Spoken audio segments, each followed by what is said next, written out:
Assalamualaikum warahmatullahi wabarakatuh.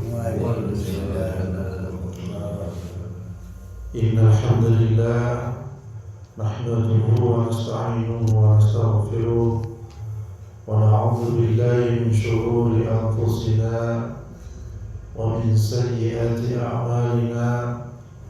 Asyhadu an la ilaha illallah wahdahu la syarika lah wa asyhadu anna Muhammadan abduhu wa rasuluh. Amma ba'd. Rabbi shrah li sadri wa yassir li amri wahlul 'uqdatam min lisani yafqahu qawli. A'udzu bi kalimatillahi tammah min kulli syaitanir hamah wa min kulli 'ainin lamah. Alhamdulillah, yang saya hormati para kiai, para ustaz, para bapak-bapak sekalian yang dirahmati Allah. Bersyukur kita kepada Allah atas segala nikmat sehingga bisa bertemu kembali dalam rangka bersama-sama belajar, dalam rangka wa tawassaw bil haqq wa tawassaw bis sabr. Alhamdulillah, pada kesempatan ini pun kita diberikan kesehatan oleh Allah, termasuk anugerah yang mahal, dan kita pun diberi rezeki oleh Allah, termasuk anugerah yang luar biasa. Semua itu datang dari Allah Subhanahu wa ta'ala. Tapi dalam kehidupan ini mungkin kita banyak kebutuhan, sehingga kita berusaha bekerja keras bagaimana kebutuhan itu bisa terpenuhi. Dalam Islam kita dianjurkan bagaimana cara agar rezeki itu bertambah dengan ikhtiar yang baik, ikhtiar yang diridhoi oleh Allah Subhanahu wa ta'ala. Apa yang bisa menambah rezeki? Yang pertama adalah taubat dari dosa. Di antara kita adakah yang tidak punya dosa? Ada enggak? Tidak ada. Rata-rata kita semua punya dosa. Bahkan para sahabat pun sering kita ceritakan, walaupun beliau sudah banyak ibadah, tapi merasa belum cukup dengan ibadahnya, merasa kurang dengan ibadahnya. Jadi kalau ada seseorang yang merasa cukup dengan ibadahnya, berarti perlu dipertanyakan keislamannya. Karena apa? Orang yang ibadahnya banyak pun tidak akan merasa dia paling mulia, paling baik, tetapi dia berusaha untuk selalu memohon kepada Allah agar diterima ibadahnya dan tidak merendahkan orang lain. Itu insya Allah hamba yang beriman begitu. Jadi tobat dari dosa pun ini salah satu langkah kita untuk menambah rezeki. Allah Subhanahu wa ta'ala berfirman, fastaghfiru rabbakum innahu kana ghaffar. Mohonlah ampun kepada Tuhanmu, sesungguhnya Dia Maha Pengampun. Ketika kita minta ampun kepada Allah dengan beristighfar, jika kamu memohon ampun, niscaya Dia akan menurunkan hujan yang lebat dari langit. Hujan termasuk rezeki, hujan termasuk keberuntungan, hujan termasuk karunia yang diberikan Allah kepada kita sekalian. Jadi jika kamu memohon ampun, niscaya Dia akan menurunkan hujan yang lebat dari langit kepadamu, memperbanyak harta dan anak-anakmu, serta mengadakan kebun-kebun dan sungai-sungai untukmu. Jadi salah satu cara kita agar tambah rezeki itu banyak istighfar. Rasulullah mengajarkan kita setiap hari istighfar berapa kali? 100 kali, 70, 100 kali. Bisa ditambah sendiri sebanyak-banyaknya. Mungkin panjenengan bisa merutinkan 1000, 2000 setiap hari monggo. Nanti lihat hasilnya selama 40 hari kurang lebih dirutinkan. Kalau masih kurang istighfar lagi. Tapi yang namanya istiqomah itu memang berat. Kadang 1 minggu, 1 pekan ingat, setelah itu lupa lagi. Seperti itu. Tapi kita berusaha istiqomah. Maka di situ disampaikan oleh Allah Subhanahu wa ta'ala, bahwasanya Allah akan memperbanyak harta, anak-anak, serta mengadakan kebun-kebun. Kebun-kebun diberi oleh Allah Subhanahu wa ta'ala. Kemudian yang kedua adalah agar rezeki kita bertambah adalah taat kepada Allah. Allah Subhanahu wa taala berfirman yang artinya sekiranya penduduk negeri-negeri beriman dan bertakwa, niscaya kami akan membukakan untuk mereka berbagai keberkahan dari langit dan bumi. Akan tetapi mereka mendustakan para rasul dan ayat-ayat kami, maka kami menyiksa mereka disebabkan oleh apa yang tak selalu mereka kerjakan. Ya. Dalam ayat ini dikatakan sekiranya penduduk negeri-negeri beriman dan bertakwa. Nah, Indonesia ini contohnya kira-kira sudah beriman dan bertakwa apa belum? Mungkin ada sebagian. Ya. Ini dianjurkan harus yang banyak yang bertakwa. Sekiranya penduduk negeri-negeri beriman dan bertakwa, niscaya kami akan membukakan untuk mereka berbagai keberkahan dari langit dan bumi. Masalahnya yang beriman dan bertakwa kebanyakan yang tidak beriman, bahkan kurang beriman. Bahkan Islam pun karena Islam KTP. Ya. Jadi seperti itu. Contohnya Agustusan ini kira-kira banyak yang bersyukur apa kufur? Kufur ya. Banyak yang menghamburkan uang apa bersedekah?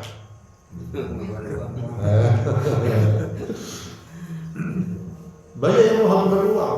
Orang rela menyumbang karnavalan 40 juta dengan masjid 40 juta. Rela mana? Sonor 40 juta. Bisa 80.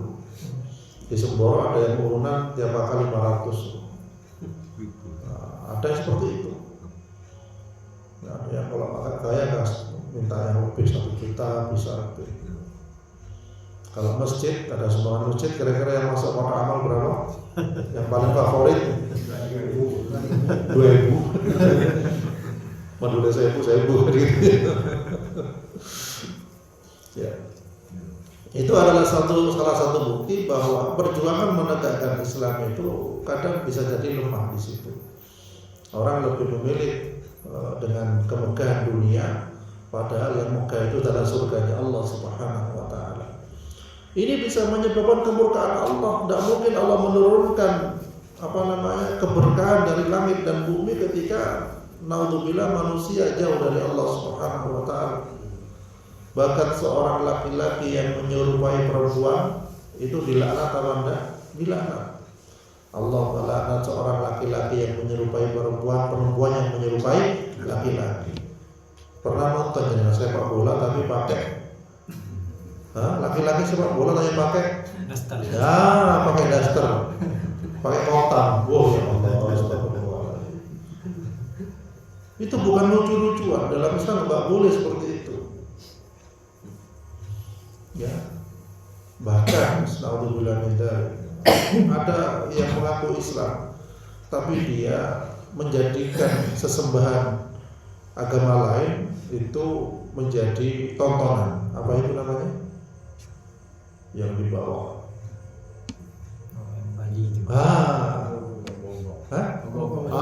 Gogo. Betul. Itu daerah mana? Soekarno sana. Ada yang nonton ogoh-ogoh, ada yang orang kesurupan sampai setahunan. Datang ke rumah tak rupiah kemasukan jin. Ya memang ogoh-ogoh itu senyum apa serem? Serem ada talinya dan lain sebagainya. Jadi seakan-akan itu simbol membuang roh jahat. Nah, itu malah ngundang jin. Ya. Jadi kita rupiah ada anak kecil yang lihat ogoh-ogoh sakit ya, kayak kesurupan. Di rupiah ternyata kelebon masuk jin. Ya karena ketika karnaval itu pokoknya dikasih minyak kembang sama minyak wangi, itu makanan mereka. Ya, jadi naudzubillah mensyukuri kemerdekaan ternyata bukan mensyukuri, kebanyakan mengkufuri. Ya padahal para pejuang kita dahulu, masya Allah, subhanallah, ya, perjuangannya luar biasa. Mereka jarang para pejuang yang gemuk-gemuk kayak saya ini. Ya bukan berarti yang kurus-kurus berjuang, tidak juga. Tapi mereka serba terbatas, meninggalkan anak keluarganya, untuk berjuang memerdekakan kemerdekaan. Mereka sudah sepantasnya kita doakan agar diberikan padang, jembar kubur istilahnya, ya. Agar diberikan terang alam kuburnya. Ya. Karena para mujahid itu bisa membawa 70 keluarganya masuk surganya Allah Subhanahu wa Ta'ala. Ya, jadi sekiranya penduduk negeri beriman dan bertakwa, niscaya kami akan membukakan untuk mereka berbagai keberkahan dari langit dan bumi. Berarti ini mengajak semuanya beriman dan bertakwa. Tidak bisa kita itu beriman dan bertakwa cuma sendiri-sendiri saja. Ya, tidak akan terjadi kemenangan umat Islam kalau sholat subuh saja masih belum sama dengan sholat Jumat. Kalau sholat subuh dengan sholat Jumat sama softnya, ya, insya Allah akan terjadi keberkahan, kemenangan umat Islam. Jadi seperti kuncinya di situ. Kalau jenengan lihat di masjid masih satu soft, ya, Isya aja berapa satu soft, ya, itu masih kurang. Kemudian selanjutnya yang ketiga adalah menambah rezeki dengan menjaga silaturahmi. Ya. Dikatakan bahwa memutus hubungan dengan sesama manusia, ya, terlebih pada keluarga dan kerabat, adalah hal yang sangat tidak disukai oleh Allah Subhanahu wa Ta'ala. Ya, terutama kepada saudara sendiri, saudara kandung. Nabi-nabi terdahulu punya saudara kandung apa enggak? Nabi Yusuf punya saudara kandung? Nabi Yusuf punya saudara kandung. Apakah Nabi Yusuf dengan saudara-saudaranya yang termasuk saudaranya Nabi Yusuf, anaknya siapa? Anaknya Nabi Yakub, ya gitu ya. Tapi apa yang terjadi? Apakah semuanya saudara Nabi Yusuf ini orang baik pada waktu itu? Tidak. Beliau memasukkan Yusuf ke dalam sumur, tujuannya supaya mati, ya, dan lain sebagainya, bentuk penyiksaan karena iri kepada Yusuf yang dia anak emaskan. Sebenarnya bukan dia anak emaskan, Yusuf ini ibunya meninggal dunia mulai kecil, sehingga bapaknya ya Nabi Yakub ini ngemong ya mulai kecil. Jadi dia menjadi seorang bapak sekaligus seorang ibu. Ya memang pelayanannya lain kan, kalau anaknya yang lain kan ada ibunya, sehingga iri dan dihasut oleh istri-istri yang lain. Oh, itu Yusuf itu mendapat istri dan sebagainya, sehingga saudaranya benci kepada Yusuf. Ya, itu ceritanya sampai beliau jadi budak, ya, dan lain sebagainya. Ya, tapi ketika Yusuf ini sudah menjadi seorang katakanlah presiden yang menguasai istana, apakah dia benci kepada saudaranya dahulu yang telah menganiaya dia? Padahal pada waktu itu apa terjadi paceklik di negara itu? Enggak, dia nggak balas dendam, malah saudaranya dikasih makanan. Ya, seperti itu. Jadi kalau kita minta kesempurnaan saudara kandung, sangat tidak mungkin. Bisa pun bisa, itu rezeki dari Allah. Andai kata ada yang lemah, ada yang kuat, itu hal yang biasa. Ketika ada yang lemah, kita yang kuat, itu kasih sayang Allah, supaya kita itu bisa bersedekah kepada saudara kandung sendiri, dan pahalanya 2 kali lipat daripada bersedekah kepada orang lain. Ya. Saudara kita yang kandung kita yang kurang mampu, yang sakit, yang membutuhkan kita, jangan dianggap dia itu benalu dalam hidup kita. Bisa jadi dia itu wasilah kita menuju surganya Allah lebih cepat. Bisa jadi kelak dia akan menolong kita ketika di surganya Allah. Ketika kita belum masuk surga, saudara kita yang tidak mampu atau yang mungkin kurang akal, ya, dia yang bisa jadi menarik kita ke dalam surganya Allah Subhanahu wa Ta'ala. Jadi kebalik, orang lain disayangi, disukai, saudara sendiri dibenci, itu kebalik. Makanya Allah nggak suka kepada hambanya, kepada manusia yang memutuskan silaturahim. Silaturahim, rahim yang serahim dengan kita, yang lebih dekat dengan kita. Ya. Ya. Jadi dengan saudara sendiri ataukah kalau benar ya, buat orang lain juga apa khusus. Ya, kebanyakan. Nah, kadang rebutan tanah warisan, carok lah. Ya. Kalau hamba yang beriman yakin dengan pemberian Allah, yakin Allah itu adil, walaupun hartanya diambil oleh siapapun, bahkan saudara kandung pun, Allah akan memberikan yang lain. Sudah, tidak usah banyak bertengkar, berebut sampai adu mulut dan lain sebagainya. Itu hamba yang beriman itu begitu, ngambil jalan itu enak. Karena rezeki itu tidak harus berupa harta, tapi ketenangan jiwa. Kalau rezeki itu berupa harta, kenapa? Na'udzubillah banyak artis, banyak orang konglomerat, malah mereka itu bingung mencari kebahagiaan.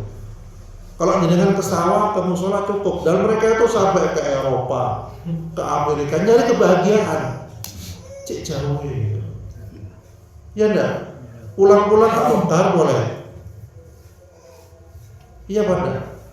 Orang beriman itu bahagianya sederhana.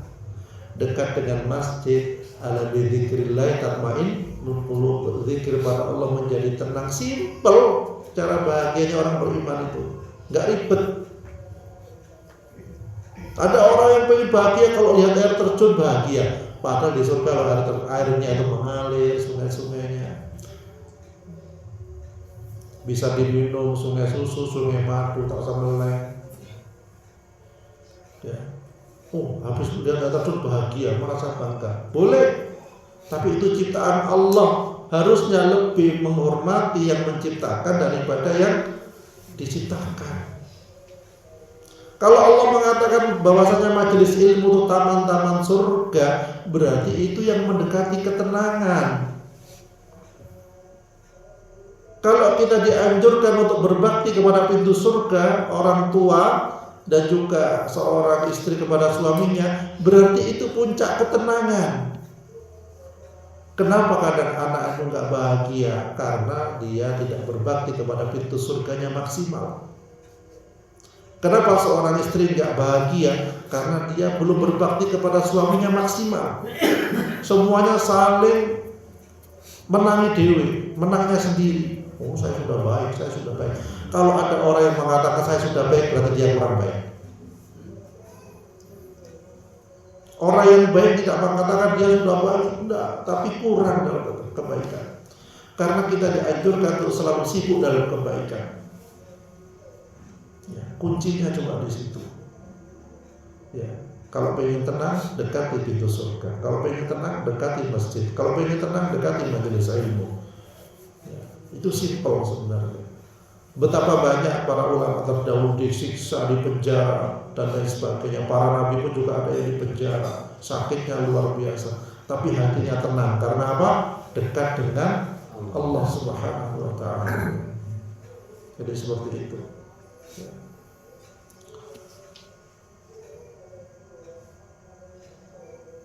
Dikatakan di dalam hadis, barang siapa yang menginginkan agar dirinya diberi rezeki yang banyak dan dipanjangkan umurnya, maka hendaklah ia menyambung tali silaturahmi.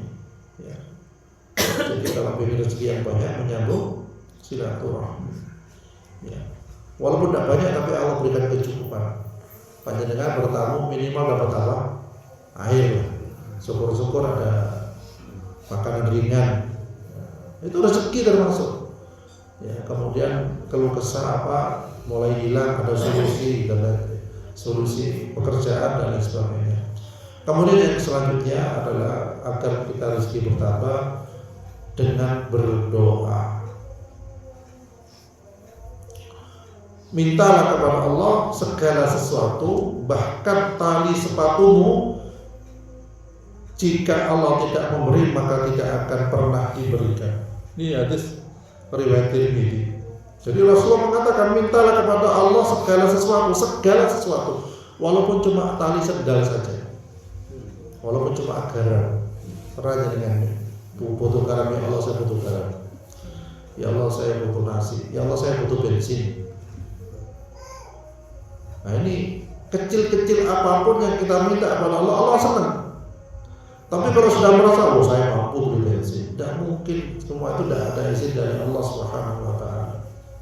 Sekecil apapun kita minta kepada Allah. Ya.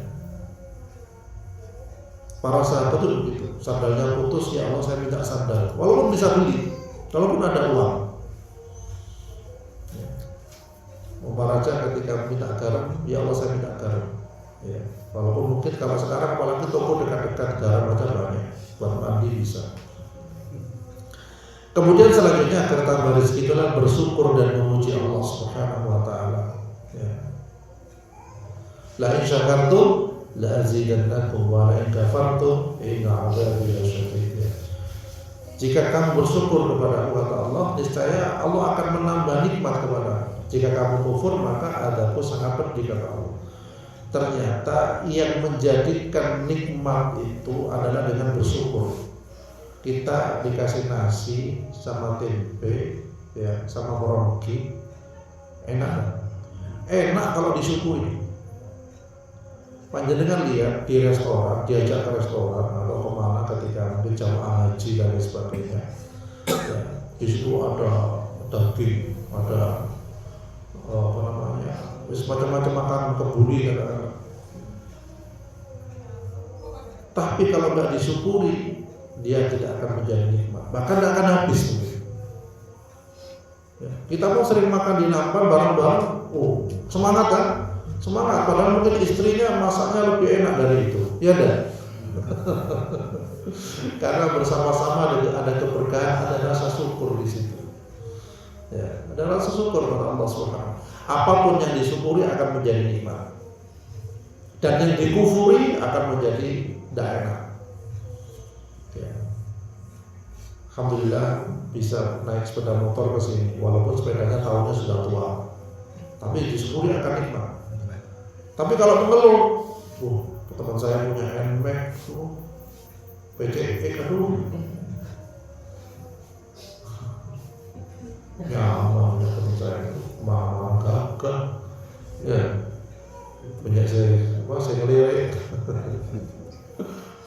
Ya, tapi kalau disyukuri ya, menjadi nikmat. Ya Pak Daus ya. Makan jauh nikmat. Ya, untuk darah tinggi makan jauh bagus. Tapi kalau darah rendah jangan sering makan jauh, darahnya drop. Ya. Makan nata di koko ya kalau darah rendah. Ya. Insya Allah sehat. Ya. Kemudian jujur dalam bertransaksi, ya itu menyangkut bisnis kalau kita berpikir berkah jangan kurangi timbangan. Sampai dikatakan dalam Al-Quran, ya, wailul lil mutaffifin, celaka orang yang mengurangi timbangan. Timbangan bukan hanya timbangan barang, tapi timbangan lisan. Timbangan lisan itu bagaimana? Yang bagus katakan bagus, yang jelek katakan jelek. Itu celaka kalau memang orang memutarbalikkan fakta. Ya. Kemudian selanjutnya adalah tawakal kepada Allah. Setelah kita berusaha, kita bertawakal kepada Allah agar Allah memberikan rezeki kita. Ya. Kemudian menambah rezeki dengan sedekah. Ini penting. Sedekah tidak harus berupa harta, yaitu tenaga bisa, lisan bisa, senyuman juga bisa. Apapun yang kita punya, kita bisa bersedekah. Jangan menunggu kaya untuk bersedekah, sedekahlah walaupun sudah kaya. Ya. Nanti kalau punya, saya mobil baru bersedekah. Pas punya mobil sakit. Dan banyak yang lainnya. Jadi insyaallah ini Bapak-bapak sekalian, para ustaz, para kiai yang dirahmati Allah, tentang bagaimana kita menambah rezeki. Ya. Yang jelas kalau rezeki itu semakin mendekatkan diri kita kepada Allah itu beruntung. Tapi kalau ada harta yang menjauhkan dari Allah itu tidak beruntung. Ya. Karena orang yang cerdas itu banyak mengingat akhirat, banyak mengingat kematian. Itu orang yang cerdas, bukan yang bergelar doktor, bukan sarjana dari Amerika, enggak. Tapi yang mengingat mati. Karena kalau bergelar sarjana apapun, ya kalau tidak mengingat mati, akhirnya korupsi korupsinya sekarang bukan miliaran, triliun yang dimakan uang rakyat. Nauzubillah min dzalik ya. Semoga kita dijauhkan dari malapetaka bahaya dan dijadikan rezeki kita bertambah dan berkah ya insyaallah. Itu kurang lebihnya dari saya, mohon maaf. Subhanallah wa bihamdi, asyhadu an la ilaha illa anta, astaghfiruka wa atubu ilaik. Assalamualaikum warahmatullahi wabarakatuh. Doa. Alhamdulillah.